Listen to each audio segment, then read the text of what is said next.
નવનીત બાલદિયા કોંગ્રેસમાં જોડાયાના 2 દિવસ બાદ જયરા જાહેર મેદાને। મિત્રો, છેલ્લા કેટલાક સમયથી ગુજરાતના રાજકારણમાં અને ખાસ કરીને સૌરાષ્ટ્ર મેકનામ ખૂબ જ ગાજી રહ્યું છે। નવનીત બાલદિયા બગદાણામાં થયેલા જીવલેણ હુમલા બાદ ચર્ચામાં આવેલા યુવાને હવે રાજકારણમાં એન્ટ્રી કરી છે। પણ આ એન્ટ્રી સામાન્ય નથી। નવનીત બાલદિયાના કોંગ્રેસમાં જોડાતા જ કોળી સમાજના દિગ્ગજ નેતાઓ કેમ નારાજ થયા? કેમ ભાજપના નેતા પ્રવીણ કોળીએ વર્ષે 2027માં બદલો લેવાની ચીમકી આપી? અને જયરા જાહેર હાલમાં શું કરી રહ્યા છે? શું તેઓ પણ ચૂંટણી લડવાની તૈયારી કરી રહ્યા છે કે બીજું કંઈ? ચાલો જાણીએ આજના ખાસ વિડીયોમાં। મિત્રો, સૌપ્રથમ આપણે જાણીએ કે કોણ છે નવનીત બાલદિયા, ત્યારબાદ જયરા જાહેર વિશે પણ જાણીશું। તો મિત્રો, વાતની શરૂઆત થાય છે ભાવનગરના પ્રખ્યાત યાત્રાધામ બગદાણાથી। નવનીત બાલદિયા બગદાણા ધામમાં સેવક તરીકે સેવા આપતા હતા। થોડા સમય પહેલાં તેમના પર એક ભયાનક અને જીવલેણ હુમલો થયો હતો। આ હુમલામાં ગુજરાતના જાણીતા લોક સાહિત્યકાર માયાભાઈ આહીરના પુત્ર જયરા જાહેરનું નામ સામે આવ્યું હતું। આ રીતે નવનીત બાલદિયા ચર્ચામાં આવ્યા હતા। રાજકીય વળાંક, કોંગ્રેસમાં પ્રવેશ। મિત્રો, જે યુવક અત્યાર સુધી માત્ર ન્યાય માટે લડતો હતો તેણે અચાનક રાજકીય વળાંક લીધો।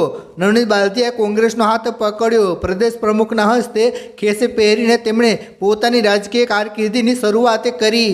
પરંતુ નવાઈની વાત એ હતી કે કોંગ્રેસમાં જોડાયાના બીજા જ દિવસે તેમણે એક વિડીયો જાહેર કર્યો। આ વિડીયોમાં તેમણે કોળી સમાજના કદ્દાવર નેતાઓ એવા કુંવરજીભાઈ બાવળિયા અને હીરાભાઈ સોલંકીની માફી માંગી। આ માફી પાછળનું કારણ શું હતું? શું તે કોઈ દબાણ હતું કે પછી રાજકીય રણનીતિ?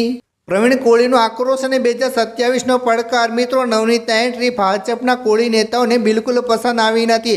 ભાજપના આગેવાન પ્રવીણ કોળીએ સોશિયલ મીડિયાના માધ્યમથી ખુલ્લો પડકાર ફેંક્યો છે અને તેમણે કહ્યું છે કે કોળી સમાજમાં વિભાજન પાડવાના પ્રયાસો થઈ રહ્યા છે। પ્રવીણ કોળીએ સ્પષ્ટ કર્યું કે હીરાભાઈ સોલંકી એક મર્દ માણસ છે અને હંમેશા સમાજની સાથે ઊભા રહ્યા છે। તેમણે 2027ની રાજુલા વિધાનસભાની ચૂંટણીનો ઉલ્લેખ કરતા કહ્યું કે આનો બદલો 2027માં લેવાશે અને હીરાભાઈ રેકોર્ડ બ્રેક સાથે જીતશે। હવે ચાલો મિત્રો, આપણે જાણીએ કે જયરા જાહેર હાલમાં શું કરી રહ્યા છે? ચૂંટણીમાં આવવાની તૈયારી કે સમાજ સેવા? મિત્રો, જો કે જયરા જાહેરે સત્તાવાર રીતે 2027ની વિધાનસભા ચૂંટણી લડવાની જાહેરાત કરી નથી, પરંતુ તેમની પ્રવૃત્તિઓ સૂચવે છે કે તેઓ એક મજબૂત યુવા નેતા તરીકે ઉભરી રહ્યા છે। ભાવનગર અને ખાસ કરીને મહુવા તળાજા પંથકમાં તેમની પકડ મજબૂત કરવાના પ્રયાસો દેખાઈ રહ્યા છે। એક લોક સાહિત્ય સમાજ સેવા। મિત્રો, તેઓ પોતાની છબી એક સમાજ સેવક અને યુવા આઇકોન તરીકે રજૂ કરી રહ્યા છે।